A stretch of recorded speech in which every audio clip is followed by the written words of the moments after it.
Este 2023 está terminando y decidimos cerrar el año con la entrevista que le hicimos a Jean-Claude Biver, uno de los personajes más importantes en la industria de la alta relojería. Entre otras cosas, se le atribuye a Monsieur Biver haber salvado a la industria relojera suiza en el contexto de la crisis del Quarzo en los años 80. A lo largo de su carrera, Biver ha desempeñado un papel clave en el éxito de varias casas de renombre. Jean-Claude inició su carrera en Audemars Piguet. Durante su primer año de trabajo en esta casa relojera, no hizo otra cosa que aprender la historia de la relojería. Y en sus propias palabras, durante este primer año le pagaron solamente la mitad del sueldo, para después poder iniciar su trabajo como vendedor de la marca. Fue Biver el encargado de impulsar el lanzamiento del ahora legendario Royal Oak en el mercado europeo, tarea bastante complicada, ya que en ese momento el diseño hecho por Gerald Genta era una apuesta arriesgada, al ser el primer reloj de acero deportivo dirigido al mercado de super lujo, dominado en ese entonces por los relojes de oro. Tras su breve paso por Omega, en 1981, Biver, junto a su amigo Jacques Piaget, resucitó Blancpain. Fue dueño, presidente y CEO de esta casa relojera. Durante su mandato, contribuyó significativamente a la revitalización de la marca y a su posicionamiento nuevo en la industria. Posteriormente, en 2004, Biver se hizo cargo de Hublot, iniciando toda una transformación en la marca. Esta controversial marca introdujo estrategias innovadoras de marketing y diseño, como la fusión de materiales inusuales hasta entonces en la relojería y la colaboración en eventos deportivos de alto perfil. En 2014, Biver desempeñó un papel clave en Tag Heuer, donde fue nombrado CEO. Durante su gestión, implementó estrategias para revitalizar la marca y adaptarla a los cambios del nuevo milenio. Finalmente, en 2023, el mismísimo Jean-Claude Biver visitó nuestro país para promocionar el lanzamiento de su marca Biver, un emprendimiento que hace de la mano de su hijo Pierre. Esta marca es una especie de colofón a la brillante carrera de Monsieur Biver, quien busca dejar un testimonio inspirador para las nuevas generaciones. Yes, the first thing I would like to say, it's the continuation of my passion.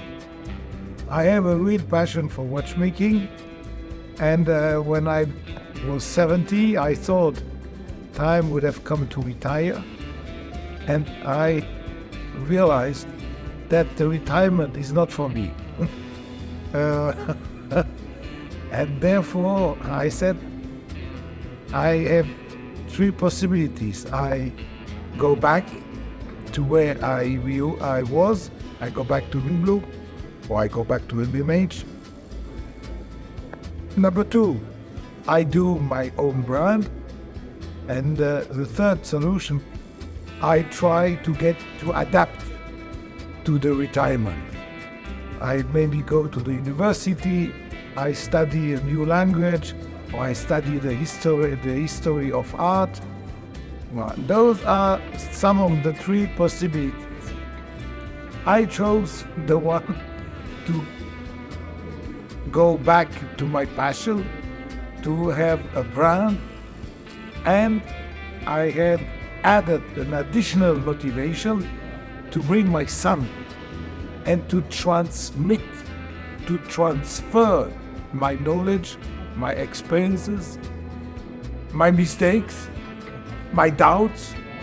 All this I would like to transfer to my son, and so he one day could go on with this brand. That's the major motivation behind the brand. The second motivation is to have pleasure, to enjoy, to do the best possible. No limits. No limit in money, no limit in time, no limit. We go We just do the best possible, whatever it will cost. That's something you cannot do in a group because you have to follow budgets, etc. The corporate world. And that's the major two reasons why I decided to start again.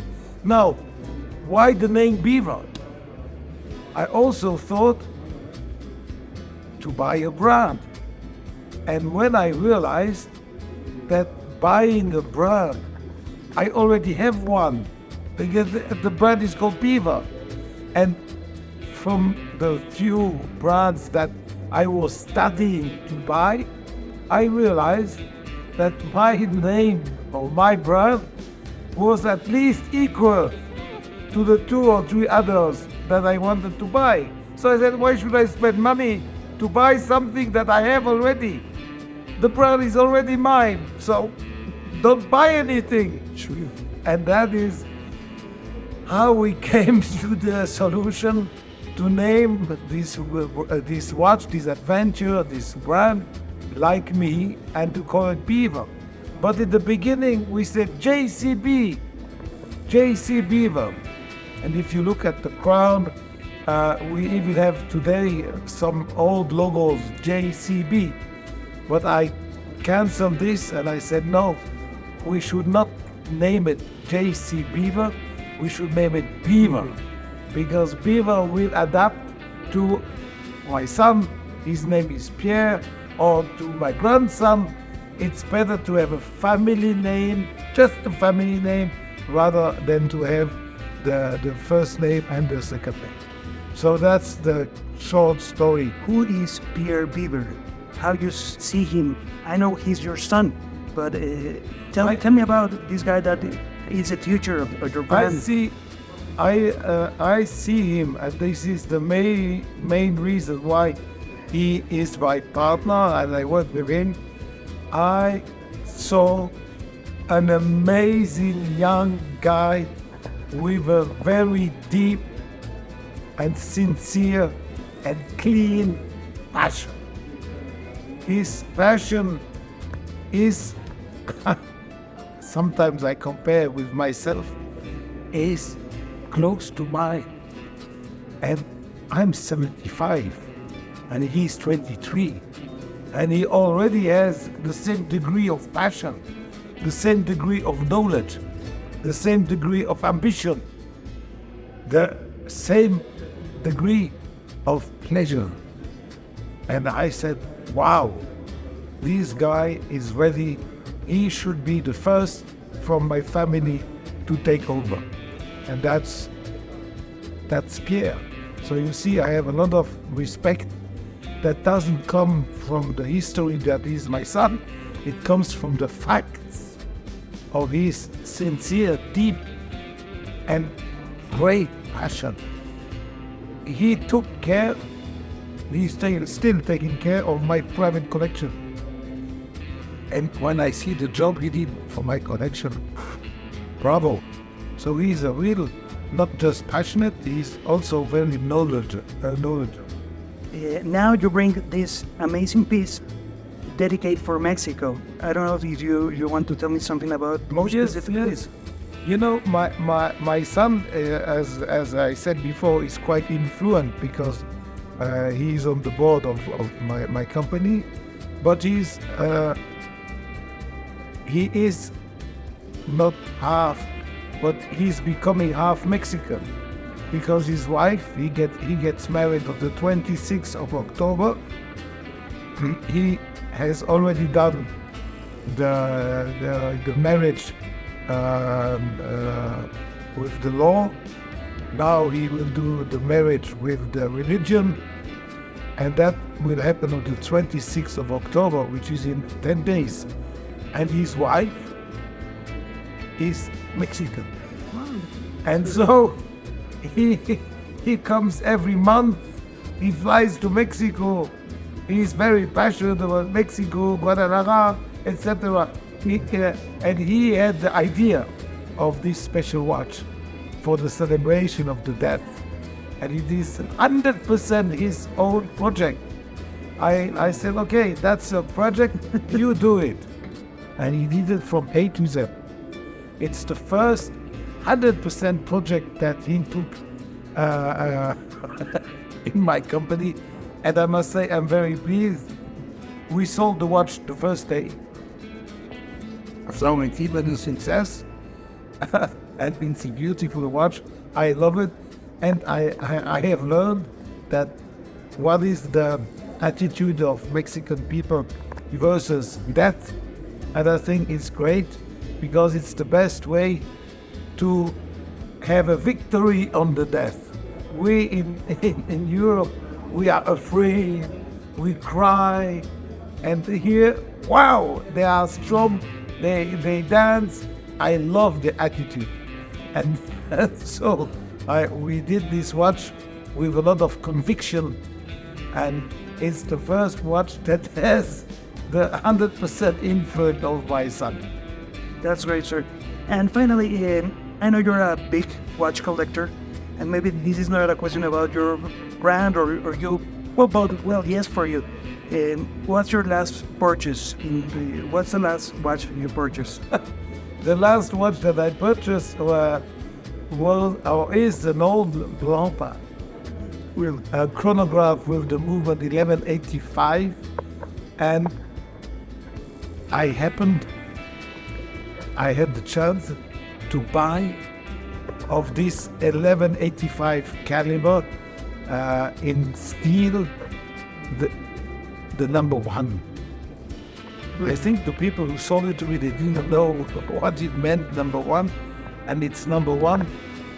And I'm very happy that I bought this watch because it remembers me, number one, Blopa, but it remembers me also a time when I was at Blopa that was very, very happy days. And it's nice to have a watch that symbolizes the happy days I had many years ago when I was owner of Blopa. And sir, talking about Blank Pan, can you tell me, or you want to tell me, or share your thoughts on this collaboration Swatch Group did? I must say I haven't bought any. I have not bought the first collaboration between I think Omega and Swatch. I didn't buy the second one, which is Blanc and Omega. If the third one is Breguet and Omega, I will buy. That's great, sir. Thank you very much for your time. Welcome again to Mexico City. Thank you. Congratulations about your son's wedding. Thank you very much. Blessings. It's a real honor, sir. Thank you.